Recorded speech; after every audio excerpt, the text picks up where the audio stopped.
Hello and welcome back here for game number 4. We've got FlyQuest loading up against Evil Geniuses. Now, before we jump into the matchup, Evil Geniuses has entered the philanthropy game with Book Quest, with books, which are made from trees, being donated for kills, Infernal Drakes, which burn down trees, and Evil Geniuses wins, with a first Baron resulting in a $1,000 donation to a junior genius.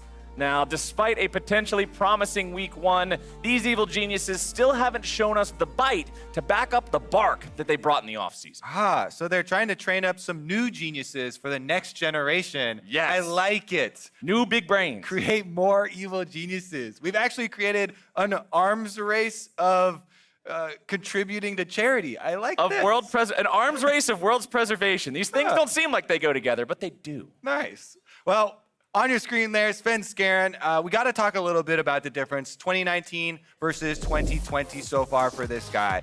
It's actually been huge on the new team. A lot of people wondering what happened after he left Cloud9 because it has not come together with the new team. Individual plays as well as how he's playing with the lanes. I think all of these boxes can be checked so far, and they really need to see some big improvements in this area for them to start finding some success. Now, we also are going to look at the mid lane because that's a huge part of it for how explosive Jiizuke can be. He has also got to step up along with Svenskeren because these are the two people, when people saw this roster, they're thinking, this is going to be where the power comes from for them. But previously, in their last game, we saw with the Orianna, even though they had a set as well as a Rakan, two of the best possible delivery champions for Orianna balls to get great shockwaves, he was unable to work with the team or by himself to find any of those big shockwaves to really turn the tides for the team. So those two stars that we really expected to be a big part of EG's wins need to come together right now for them to start getting some more of them. And maybe them and the rest of Evil Geniuses can bounce back today against FlyQuest, who come off a loss versus Cloud9. Yeah, I mean, we can't critique too hard since it was against the best team. Cloud9 had dominated everybody, right?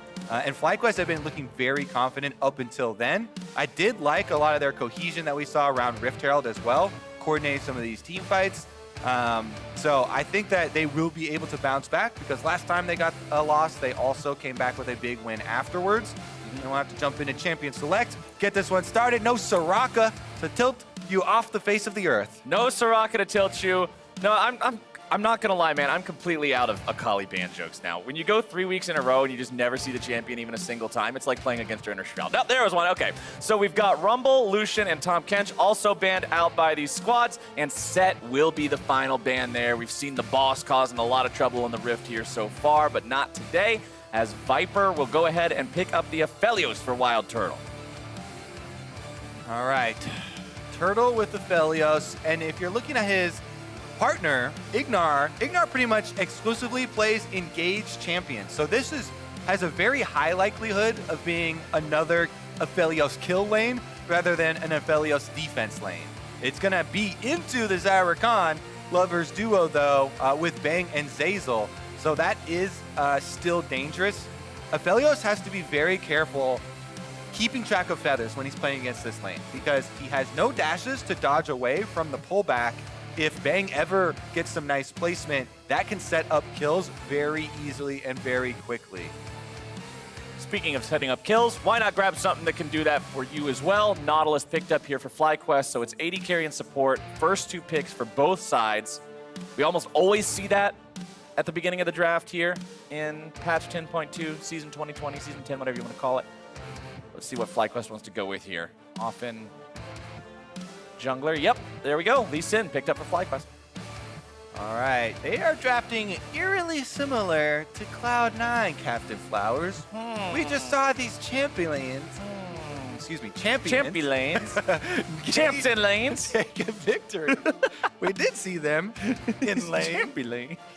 I'm going to start using that. I like that. That's a nice chimpy lane you got there. As Jarvan is picked up for the side of EG. We know this guy can make some plays happen and get these guys trapped inside the Cataclysm. You already mentioned how Aphelios doesn't have a dash. That means if his flash is on that 5-minute cooldown, it's very easy for Jarvan to get him stuck. Yeah, definitely a very good jungle pick into low mobility backline champions. Aphelios, plus most of what PowerOfEvil plays.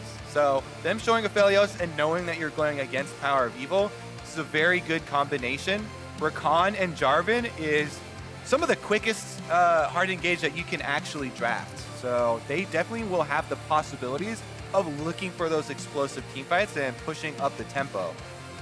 And the Riven tax is going to be paid now in the second half of the ban phase by Evil Geniuses. They had too many must-ban priorities in the first half. They risked letting it through. It wasn't picked up, and that means they'll take that chance now. The rest of the bans are going to be focused on mid lane with Orianna, Syndra, and LeBlanc being the tale told by both sides here. Evil Geniuses, what is that fourth pick going to be? Both solo lanes still need to be selected here. Oftentimes you will see the top laner go first, so mid can get a more favorable matchup, and there it is, Aatrox locked in for Kumo. It's looking like a lot of AD for Evil Geniuses, so they definitely need some big AP threat for Jiizuke in the mid lane. And with two of them banned out, LeBlanc and Syndra, they're waiting to see what PowerOfEvil will play first before they can get Jiizuke a nice counter pick. Gonna like the Camille picked up into Aatrox here. It's gonna be pretty volatile top lane with these two being able to have solid gank assist as well as really snowball potential over the other one if they get going. I actually really love Camille because during her time in the jungler when she had great attack speed, spammed a whole bunch of her, and it's my default top laner to play up there too.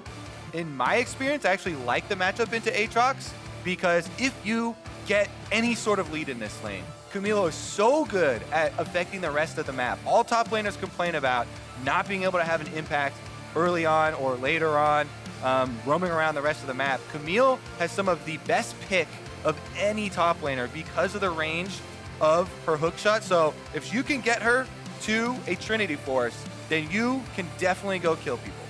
Well, the mid laners have kill people potential and plenty of it. It's Zoe locked in for PoE, and the final pick of the draft for EG is Malzahar for Jiizuke. The big shutdown. Malzahar is the combo breaker of mid lane.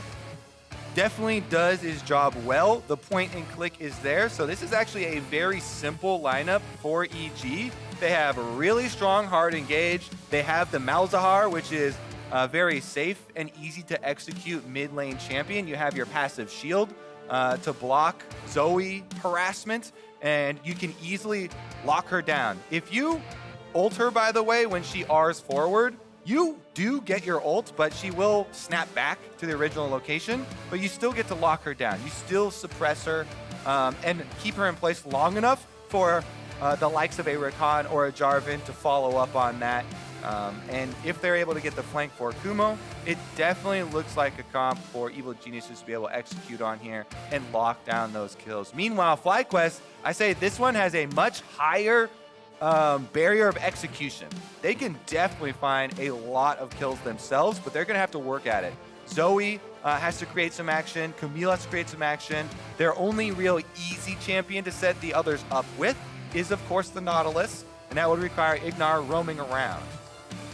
Well, either way, both teams, once we get to the team fighting phase of the game, will have the tools to start things on their terms if they want to, and to me, that makes for an exciting round of League of Legends. So let's see what gets cooked up here in between FlyQuest and Evil Geniuses going head-to-head here. EG looking for that second win of the split. FlyQuest looking to move up to 4-2. With Dignitas falling down to 3-3 today in their game against Cloud9, this would put FlyQuest at a real nice spot in the standings. We'll see if they can make it happen.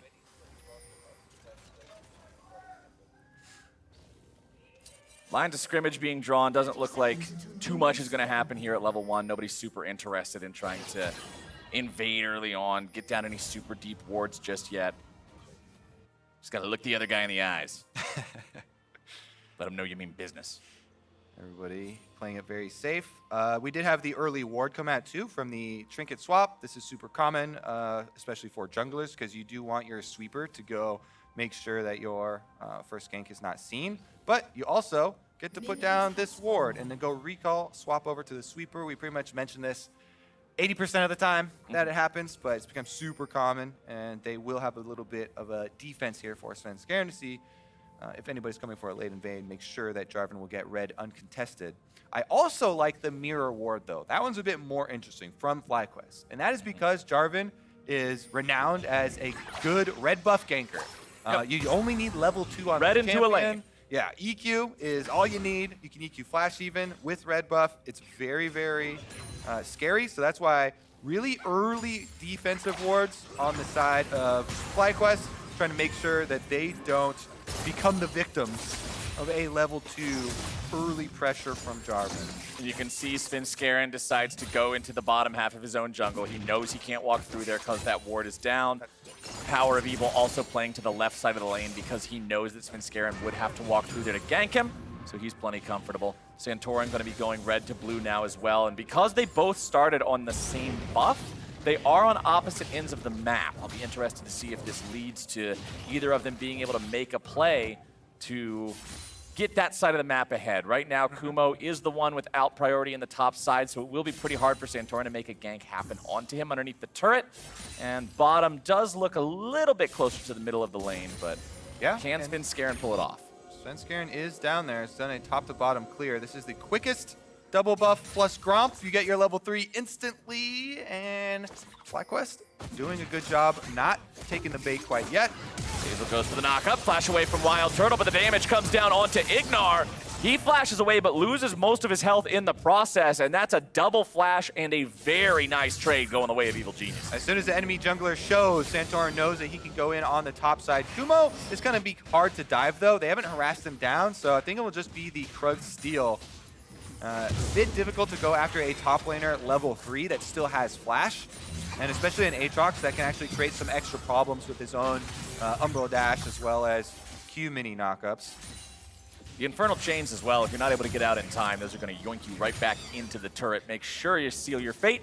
All right, so pretty much every ability. Yeah, every button in the kit will make your life pretty hard to deal with. Svenskeren going for the turret dive here in the bottom side, but it has been botched. Evil Geniuses try to get themselves away. CC coming down onto Svenskeren. It's going to be a trade 1-for-1. First blood goes over to the Jiizuke, but Svenskeren falls. Interesting. Couple of wasted teleports too. EG initially used theirs from Jiizuke to. Yeah, let's look at it one step by one step here. Okay. So, starting out, they have this Svenskeren. They know that Nautilus has no flash, but Hex Flash from IgNar actually repositioned himself, so he's able to get some lockdowns under the turret. Then he kind of hugs over here. Jiizuke teleports in. He tanks one of the tower shots, but then Svenskeren's left all by himself, so it's a 1-for-1 with double buffs.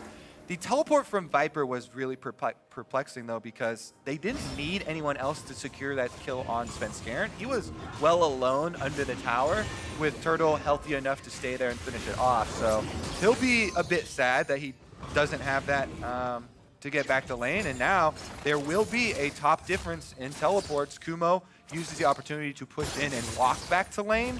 So bottom side now, even though Turtle has double buffs, and you think, that's great, big mistake by EG, because of the invested teleport, it's still dangerous. And here we go yet again. Hex Flash not going to be getting IgNar away from that one. CC comes down. One more hit will do it. And Svenskeren grabs himself a kill. Yeah, still very dangerous. And they immediately punish it. Really good repeat there from Svenskeren to make good on the extra kill. And this one, he's able to actually cash in on as well. So going to go to further fund his jungle motives here. Dragon gets picked up as well in the aftermath, so EG, with the follow-up play, really make that dive worth it. I love all the return visits Svenskeren is making. He recognizes, hey, we managed to get rid of both flashes 3 minutes into this game. Let's just go back over and over and over again and keep taking advantage of that.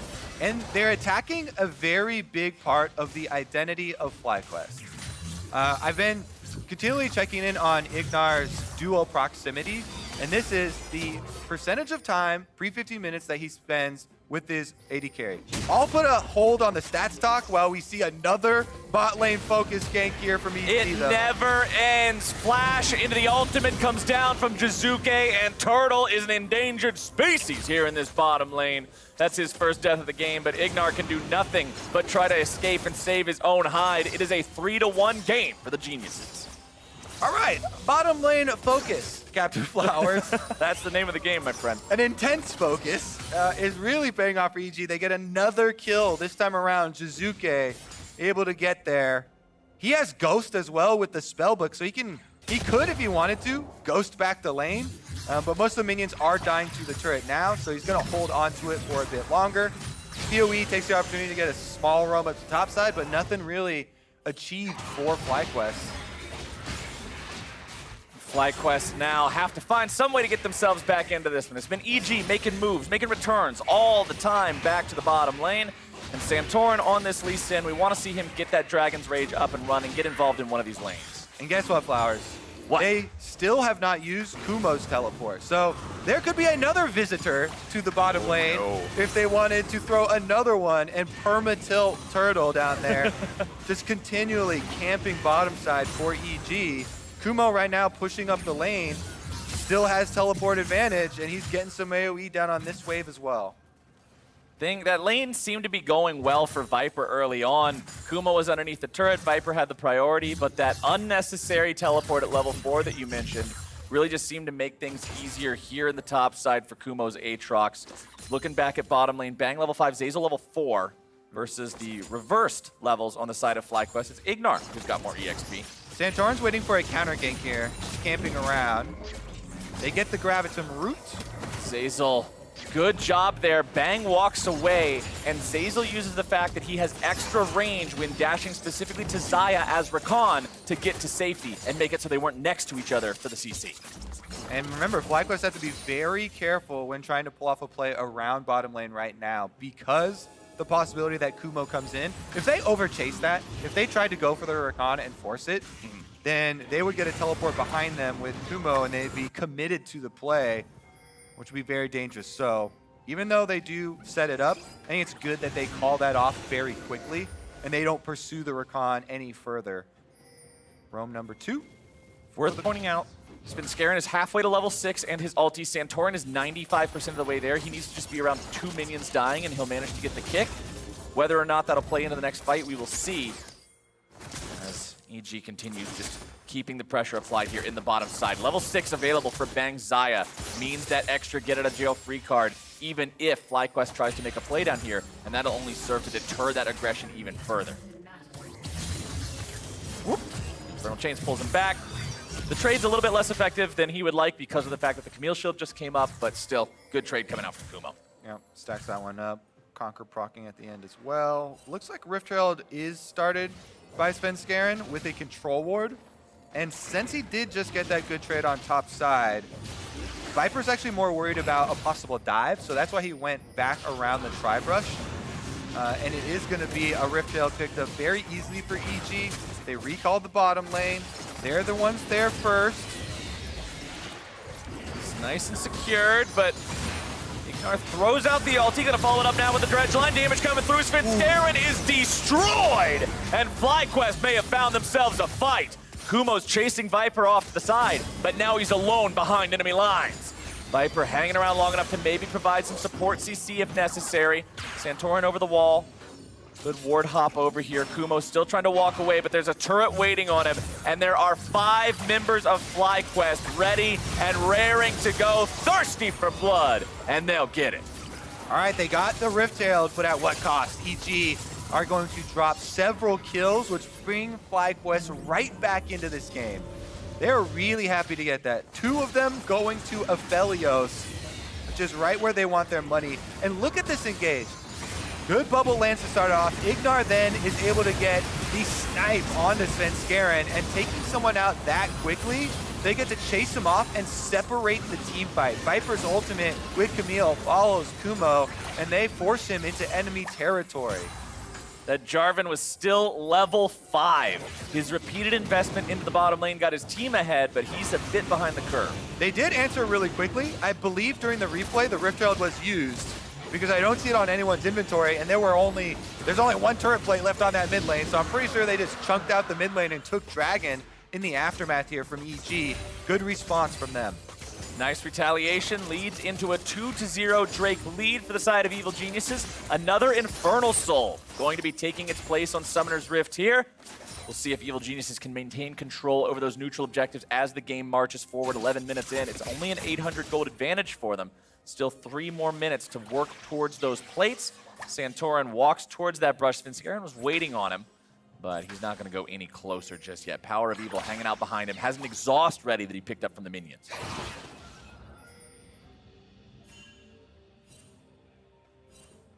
Finally able to fish him out. Svenskaren's going to abort. Now, I was waiting for a long time for that because it's all well and good to set up surprise bush attacks, but not if you're surrounded by the enemy team. And Svenskeren, then you're the one who gets surprised. Exactly. He's all by himself there, so he has no backup. So your surprise factor doesn't really get you anything if you don't actually have the boys to back you up. You gotta have the boys at the party. People need to accept their invitations. This will be chapter 2 in Kobe's Book of War. You're the next Sun Tzu. Bush attacks are great, but only if you actually have the teammates around you. Bubble flies through and just barely misses Svenskeren there. And we saw how much damage PowerOfEvil does. I mean, it was his burst that exploded Svenskeren in that Rift Herald fight after IgNar made the initial CC to set it up. So if he can manage to land these, there's a lot of firepower on the side of FlyQuest. He's farming up nicely here in the mid lane, has a Chilling Smite available. Just going to go ahead and drop that one down. Sorcerer Shoes plus the Lost Chapter working towards more burst potential as we continue forward. And Svenskeren will give this blue buff over to Jiizuke, who has gone for the Archangel's Staff. That Seraph's Embrace makes Malzahar even harder to kill. Viper just barely getting out of the range of the Infernal Chains before being thrown up into the air by the mini knockup, so he won't get pulled back there. Oh, and there's what you were talking about, Kobe. Even though she blinks back, the Zoe has no escape. And no hesitation either. Svenskeren and Zeyzal jump right in. Svenskeren does get low, but goal achieved there for EG. They take down the Zoe, and they really want to tip over this turret. Santorin and IgNar doing their best to clear out the minions. That minion wave pushing hard onto the tier 1 turret. Zeyzal wants this turret, but I don't think it's going to happen here just yet. Jiizuke's got plenty of push power, though. One of the nice parts about being Malzahar, aside from the point-and-click lockdown, such easy wave push here in the mid lane, and it looks like that first turret gold will go over the side of Evil Geniuses. All right, they're really going to open up the map. They already have some decent deep wards as well for EG. They've remained proactive for the large majority of this game and really benefiting from it. Control wards now restocked for them as they head back out to the Rift, and there's 2 minutes, just a little bit under 2 minutes for the Infernal Dragon to pop up. They can easily set up their control wards and prepare. Kumo's still just hanging out here on the top side. You can see him going for the Ninja Tabby nice and early, prevent some of that auto attack damage coming through from the Camille. Then the Kindle Gem, Longsword likely going to be turned into a Warhammer for the CDR garage sale that so many Aatroxes like to path towards early on to just reduce reduce the cooldowns on the skills, make it so it's able to spam out those Qs so much more easily. Redemption gets used. That's a nice little Zoe bonus there, saying, all right, Viper, here's just a top off for you. That's actually so nice. Let's have a little roam up.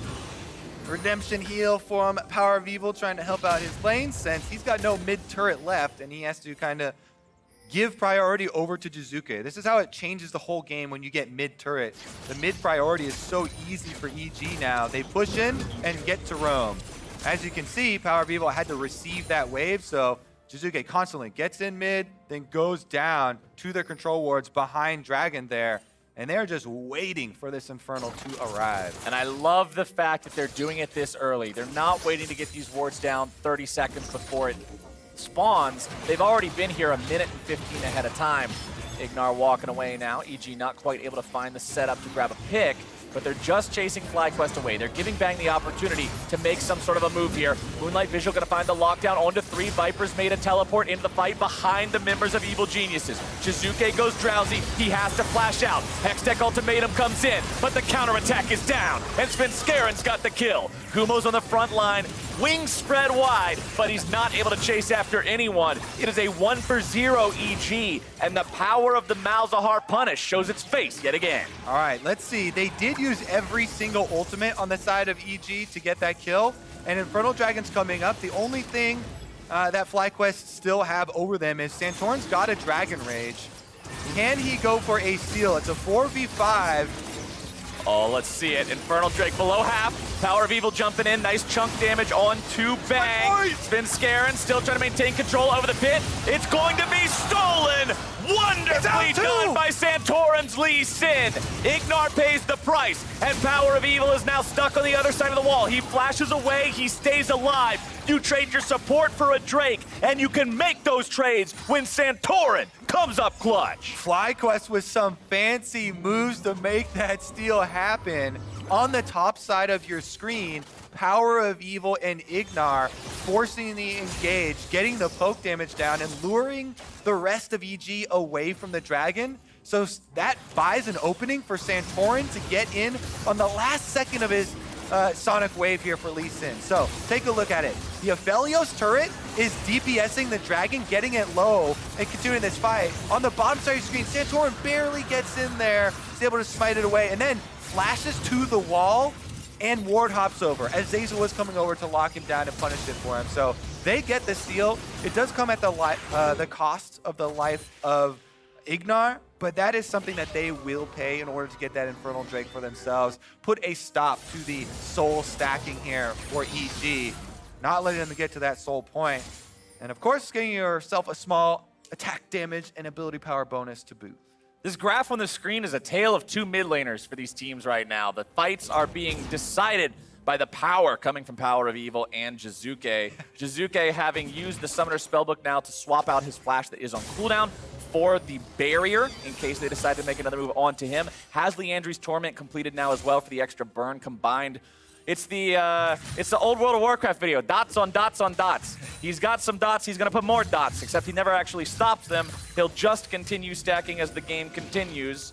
Let's see what PowerOfEvil can do down here. I think he's just gonna back himself away. When Svenskeren's showing up, you've got to respect what happens. Trouble Bubble lands behind him. It blocks off his escape, but he doesn't need to worry about that when Zeyzal's coming in to back these guys up. Yep, everybody roaming down there for EG2. They still want to keep up this ward line inside the red jungle so they can have this pressure throughout mid and bottom lane. Svenskeren just hovering behind Jiizuke to allow them to sub up once again. Malzahar spam every key, and the wave is dead. And there was a nice little pop-up that came up during the Drake fight that might have gone unnoticed by some people because it was just very small in the top part of the screen there for a moment. At EG's average at 15, this split has been negative 300 gold, something around that ballpark. This game they were at plus 1,800, and it's only grown since then. They're 3,500 gold ahead 19 minutes in. The Rift Herald's about to get another charge onto an inhibitor turret. This has been a much better than expected early game from Evil Geniuses. Yep, they look so much more well-coordinated this game, I'd say. They're a lot more focused on their objectives, and yes, FlyQuest have had really good rebuttals as well. But EG have earned themselves this lead. They've been able to carve out, mostly on the bottom side of the map. When we talk about the story of this game, Flowers, people will remember it as a bottom lane focus for sure from EG, because if you look at how we got to this point, it was so much with Svenskeren and Jiizuke both going to the bottom lane, which has resulted in full control there. Now Viper.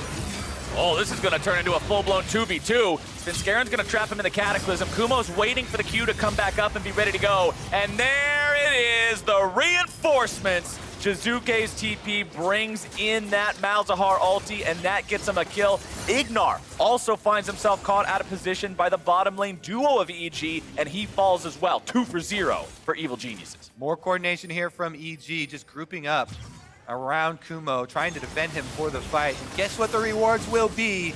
Already control wards in place. Rift Scuttler has been taken, so it should be a very easy Baron.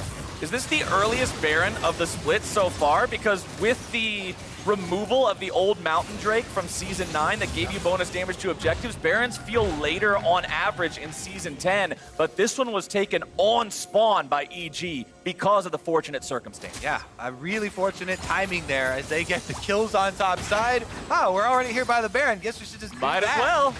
Got the double kills, no jungler around for FlyQuest, and the ward's already in place, so everything pretty much set up. Let's take another look at how it all started out. They wanted to get this kill on the Kumo. Santorin joined Viper, but they're unable to finish him because that cataclysm he talked about for Svenskeren just puts a stop to the team fight. Svenskeren basically puts a hold on the 2v2, pauses until Jiizuke can get there, and then upon arrival, Malzahar is one of the best mid laners to have teleport. You get instant gratification. Teleport in, instantly just push R, and it's basically a 2-button change there to allow you to get Baron. Now wearing purple, it sets them up for a very easy Infernal Dragon because with Baron, you can shove out the wave so quickly, and then they should be able to take it. And one thing I always look for when a team gets Baron, provided they're the team ahead and it wasn't some miracle steal when they were in a losing position the entire time, is for all the tier 2 turrets on the enemy team to be down by the time that first Baron runs out. There are still 2 left standing for the side of FlyQuest that I want to see EG use this buff to take. We did get confirmation that was indeed the fastest Baron, Captain Flowers. I knew it!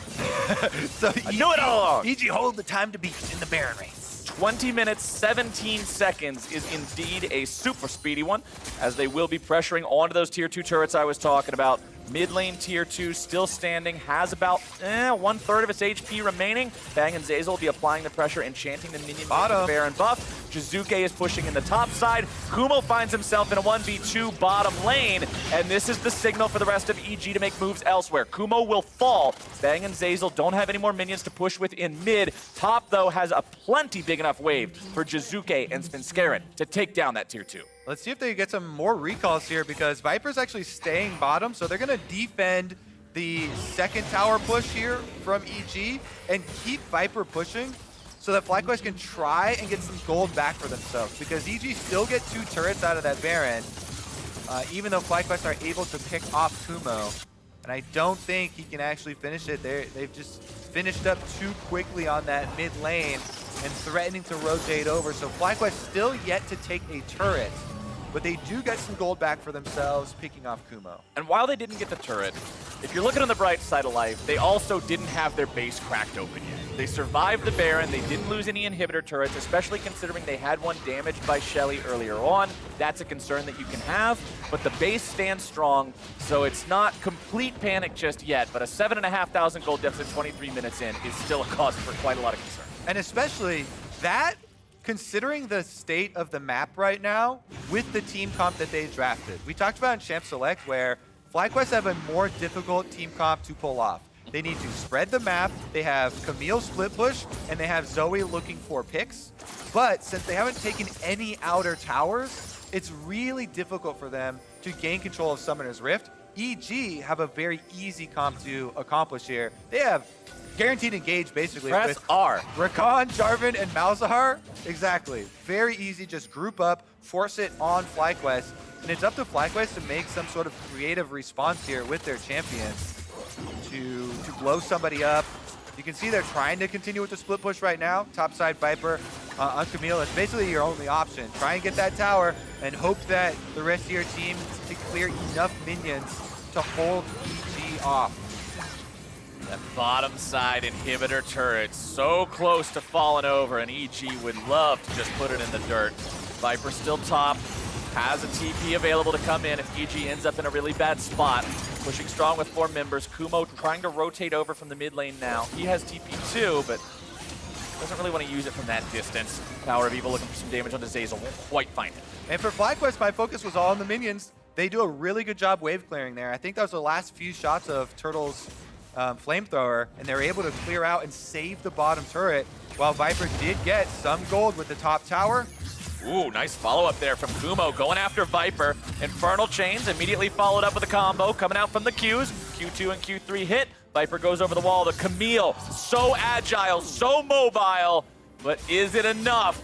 Kumo still in hot pursuit. He has been slowed down, and Viper's out of there. Rest of the team, though, IgNar was coming over to try and defend him. He ends up burning his flash as he gets picked off by Svenskeren and Bang. I'm going to call that one an unforced error. Whenever you go to help a teammate who is able to get themselves away, you end up having to expend one of your own resources. It's not what the doctor ordered. And we call that unforced error having too big of a heart. Yeah. No teammate left behind. There is such thing as being too good of a teammate. Sometimes you just got to be selfish and say, you made your bed, the bus is going to take you, throw him under, and move on with your life. Hope you survive. You can't save everyone who's drowning, Flowers. If you try and save 2 people, then you're probably going down too. Unless you're an insane swimmer. Well, I don't know if it'd be possible to actually save 2. When you go out there and blow your own flash and accomplish nothing else, then you're out there with some floaties on and you got to go back and take some more classes. And IgNar is not where he needs to be with that, but he still could make the engage happen. Speaking of engages, it's going to be Zeyzal starting this one off. Bang keeping himself alive with the Xayah ulti into the back line. PowerOfEvil going to be taken out by Bang. Kumo coming around from behind with the TP now. FlyQuest, they're able to find a shutdown onto 2, but there's 2 in return for EG. This one is an absolute bloodbath as Zeyzal dashes away and Viper's into the back line. Kumo coming around from the side here yet again, and Viper is taken down. Jiizuke will continue the chase, and Kumo is slinging that sword all over the rift. EG, oh my goodness. Zeyzal just got such a dream engage with Rakan. FlyQuest had a chance though, because the DPS wasn't there for EG at the beginning to follow up on that engage. It looks so nice to get 4 members locked up in crowd control, but it took a while for the rest of EG to actually collapse on it, and FlyQuest didn't come out as bad as you would think, being the recipients of a 4-person charm and knock-up combination. In the end, EGs do get the roam from Kumo, and they clean up the extra kill chasing them off, so it will be Infernal Soul, and it doesn't really give a lot of hope for FlyQuest, but they still have an opportunity with Baron. They're actually streaming back out there. This is where you tell your team, okay, we get one more chance. We can try and win this team fight. If you win the Baron team fight, then there is still hope. You also have the possibility of fight them at Elder Drake, somehow win, get the laser, blah, all over them, win the game. Yeah. Problem is, again, looking at the team comps, EG have a way easier 5-on-5. They want to group up at these neutrals. And it's up to FlyQuest to try and find a Zoe Bubble, somebody out of position to kill someone first so that the numbers are actually in their favor. PowerOfEvil and WildTurtle have been in communication with the IRS. They're paying their taxes, QSSs, up on both the carries from the side of FlyQuest so they don't get Jiizuke'd. Yeah, we did actually see WildTurtle die anyway to the damage that was still coming through, even though you can QSS and Stop walk. the CC, Yeah, the you damage. can, exactly. You can walk off of it, but he still burned down in the last fight to Jiizuke. Zeyzal and Bang still feeling comfortable pushing up here in the mid lane. Bang doesn't have summoners available, but he still has the Xayah ulti in case they try to initiate onto him. Very easy to dodge away from a Nautilus ulti with a Xayah ulti. It's so telegraphed, it's so slow. You can have some pretty low reaction times or be CC'd for a little while beforehand and still get out of it. FlyQuest on the eternal defensive now, trying to protect themselves against this EG that now possesses that Infernal Soul. And remember, the Infernal Soul triggers on each individual player, so if all 5 people hit you at once, it's actually a massive amount of extra burst. Focus the lasers. Get those. Those don't come until the Elder Dragon. These are the little. All right, bombs. fine. Fireworks. Okay, yeah, fireworks. I like fireworks. Lasers are later. We don't go full there's techno no- show until we have the Elder There's Dragon. no actual laser. Yet there is. It shoots a laser. All right. Well, Santorin doesn't even need a laser to get taken down, man. and he is just annihilated. That is a pick up there for the side of Evil Geniuses. They've got Baron for the second time this game, and they're mounting up to get ready to make that game-winning push. I still contest that it is How do you Dragon contest Breath it's a laser? that comes out, not laser. Look at it. It looks like a laser. A breath is... I agree to disagree. A breath is fumous. It looks like it's a gas. You breathe it out, and it dissipates all over the place. Yeah, I don't know the science word, man. I didn't major in science. But it comes out like a gas, like some kind of air. The laser is a beam. Yeah. It's a laser. Gaseous. Maybe Is that the word? maybe it's what you're looking for. Yeah, probably. It might. All right, Mr. Science Man. Well, we're going to see if EG can manage to bash down the walls of this base here from FlyQuest, push onto those inhibitor turrets, and get the inhibs themselves. They've got 2 minutes to work with on this Baron power play. It's still sitting at about the value of the objective itself, so not much has been done yet, but plenty of time to still work with here. Jiizuke pushing up the bottom side, Kumo hovering around this lane. As mid, it's Svenskeren who eats a trouble bubble, but, well, eats a paddle star, but not the following trouble bubble, I should say. Bottom lane inhibitor turret nearly down.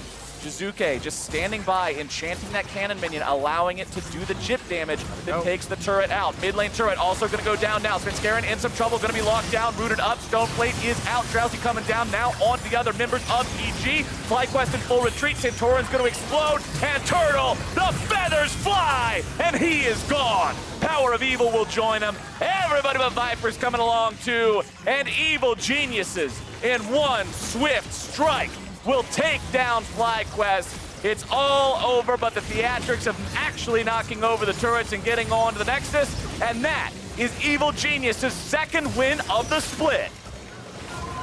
And on top of that, a bunch of infernal dragons, so extra books. Extra books, exactly. They met their criteria. They got, wait, what was it? Every Baron is $1,000 donated to a junior genius? That's 2 Barons, that's $2,000. That's 2 junior geniuses. That's a good price for Make a Genius. Yeah, that's I mean, at least they'll know how to say whatever gaseous is. Or paving the way to the future. Evil style.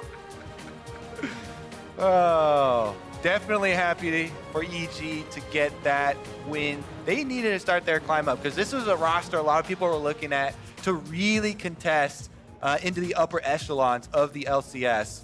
You know, they got Svenskeren, a lot of hype around previous MVP. So see if they can actually make this move be the start of their climb. I mean, they started off with their promo material saying, look, we're coming for you, Team Liquid, 4-time champs back to back to back to back of the LCS. You don't do that and then start off 1-4 and have people just sort of brush it aside and be like, oh, it'll be okay. You got to put up the results. Well, technically, Team Liquid did drop quite a few games at the beginning.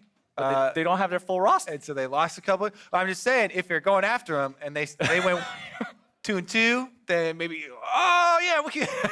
You should be a PR specialist for when teams need to walk the walk when they talk the talk, because I'm buying it. I'm not gonna lie. You're selling me. I mean, if your target drops, then it's not your fault. It's going for you just still got to go after the target, even if they're not at the top. They're just chilling out in the middle. They didn't say they were going after Cloud9. They don't have to be number 1. It was still a pretty clean game from Evil Geniuses. Deathless for Jiizuke there in the mid lane. 5-0-6 on the Malzahar. 5-1-7 for Bang Xayah. So both the carries popping off, doing a good job. And again, I want to applaud Svenskeren for constantly revisiting that bottom lane after blowing those flashes early on. I think the bottom lane focus helped EG a ton.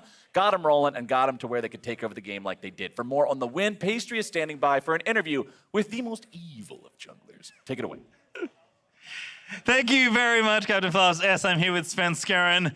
Picking up a loss yesterday versus CLG, but looking a lot different today. Did anything happen between the 2 games? I don't think much really happened. I think we just try to focus a bit more on getting the soul this game, because I think we kind of underestimated the power of the soul, so we just had to pick it up. And as far as like learning the game again, because all the changes, learning to play with new teammates, what is your transition like being from the reigning MVP from Cloud9 now to a new organization in EG? Yeah, I mean, a lot has changed since last year, because obviously I'm on a new team, and I think the jungle is one of the roles that gets affected the most from swapping, because also that the jungle is just completely different now than it was last split. So I feel like jungle has not the biggest impact right now, so that's probably why. But I mean, still, just as a jungler, you kind of have to learn to play with new teammates, and I think we just improving week to week. And then, of course, moving forward, it's your second win now for AG. Do you have confidence in your ability and your team's ability to push forward? I mean, definitely. I think every single game we've played, we've had a really good chance of winning the game. I think we just kind of struggle in the mid to late game, and I mean, this is something we've got to work on in scrims, because we keep winning early game, but we just can't really transition into a win. But I think we'll get there. Well, I certainly think so. So congratulations on the win today, Svenskeren. Thank you very much. We're going to throw it back to the State Farm analyst desk to wrap up the day. Thank you very much, Pastry Time. A very solid win for Evil Geniuses there. I just want to throw in one note, which is that with that, they as well joined with FlyQuest for another one of those deals around donating. Right. Book deals. So a bunch of books have gone to children and a couple $1,000s in scholarship money because of those Barons picked up by EG in that win. So good on them, continuing to do good in the world. You know what would really make me a fan is What? if someone had like a little fund for the analyst desk. Oh, I would be Yeah, so, which yeah. teams is going to play for us? We can guarantee voting. Not a conflict of That'll get interest. you Mark's predictions for the rest of the year. But in the midst of a dragon fight, some players, they're going to focus on that important steal or zeroing out a squishy carry. But then there are these players who use a blast cone just to say, I'm helping, presented by State Farm. In his game versus Evil Geniuses, which we just saw, UC WildTurtle get PowerOfEvil out of a sketchy situation with a quick tap of the blast cone. Wonderfully done by Santorin's Lee Sin. IgNar pays the price, and PowerOfEvil is now stuck on the other side of the wall. He flashes away, he stays alive. Yeah, I'm still around. Fight together, fight together. I'm 1 health, guys. Try to get out if you can. Just try to get out. I like the call, let's fight together. And then he runs up the ramp away from the rest of the team. He's like, I need to get out. Which Yeah. is what So forces- everyone runs. Yeah, what he meant is you guys go in for me. Right, let's I'm fight this together, meaning come save my ass. Everyone for themselves immediately after that call. WildTurtle stepping forward, hitting the blast cone to move the Aatrox away for safety. Earlier, we rated some LCS dives, and we actually had a couple late submissions, so we wanted to make sure we got these in. Our first comes from our TSM game today, 6:30 into the game, the second game of the day. Let's watch this TSM dive. Okay, so set up pretty well. This is the classic 2v1 dive. A little low on Broken Blade. Oh wait, Bjergsen showed up. This isn't No, fair. there we go. Okay. Oh, We talked about that 2v1. We didn't talk about the 3v1 yet. Right, Yeah. so now I struggle with this.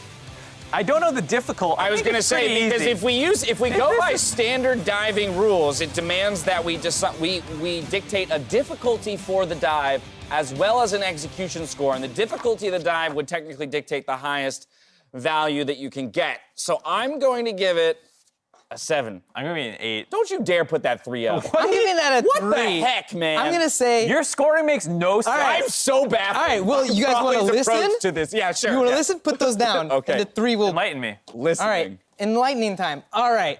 So that dive was way too easy because Hunter panicked. He was like, oh no, they're coming to get me.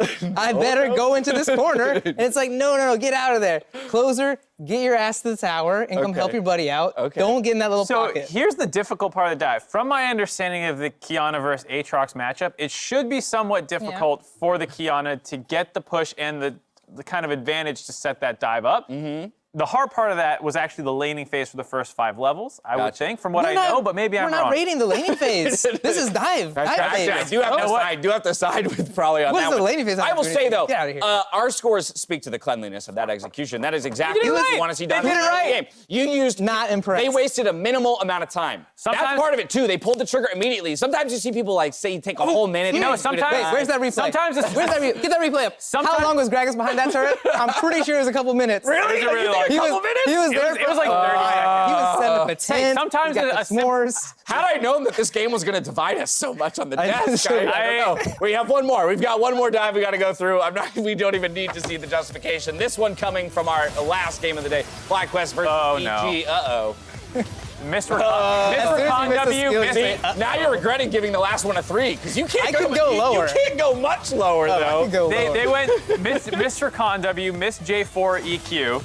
It is well played by the divees. The divers Yeah. just missed. And That's then true. they get the TP, so they have to use their mid laner's TP for a 1-for-1. Oh my God. Okay, I got my score. I'm ready. Oh wait, they did get the top TP out. They trade 1 for 1, right? get top Yeah, TP. they trade 1 for 1, and they get a TP out, but Consolation also prize. Jiizuke used his TP to come down to the. They to the got lane all before that. bot sums out too there. Yeah. I think. So they get it. They probably still come out slightly ahead on the trade.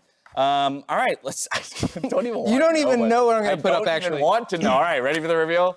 3, 2, 1, go.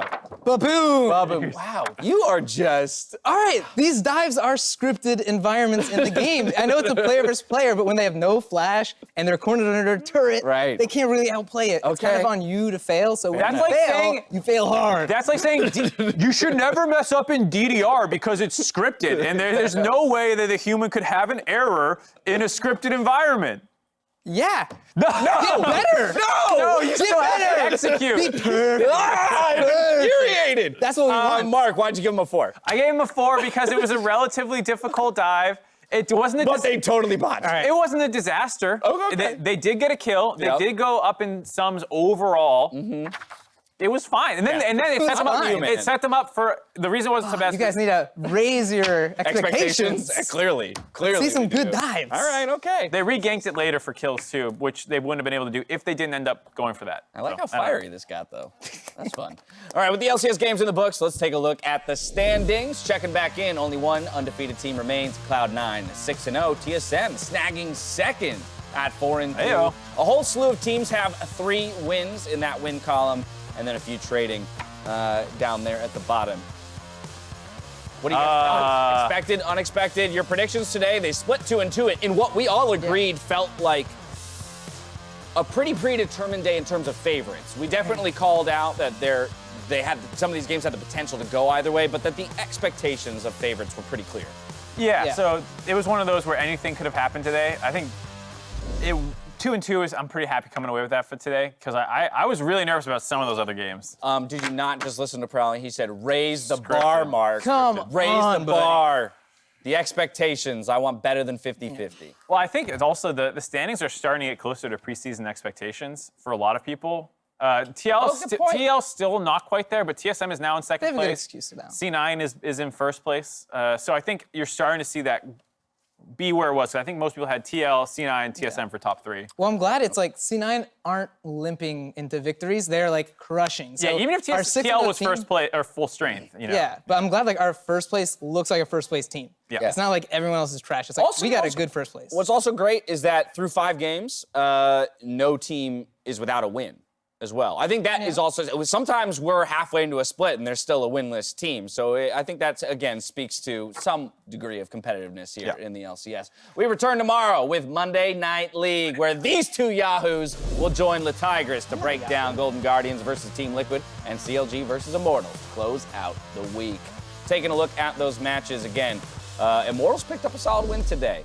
Yeah, I have but high they're expectations for them tomorrow. You do? I'm not curbing them. Always high expectations. Yeah, always high. I mean, they crushed 100 Thieves, and that was a match where I was pretty confident 100 Thieves could take it away based on their Saturday performance. So now I'm going to do they played well today, they better play well tomorrow. I also think the other half of that matchup is interesting as well, because CLG having just picked up their first win, Immortals still looks like one of the teams they would be more capable of taking down, but we're looking for CLG to really show us what their identity is. Yeah, I mean, for Immortals, they're an enigma for me, because sometimes they look horrible and sometimes they look fantastic.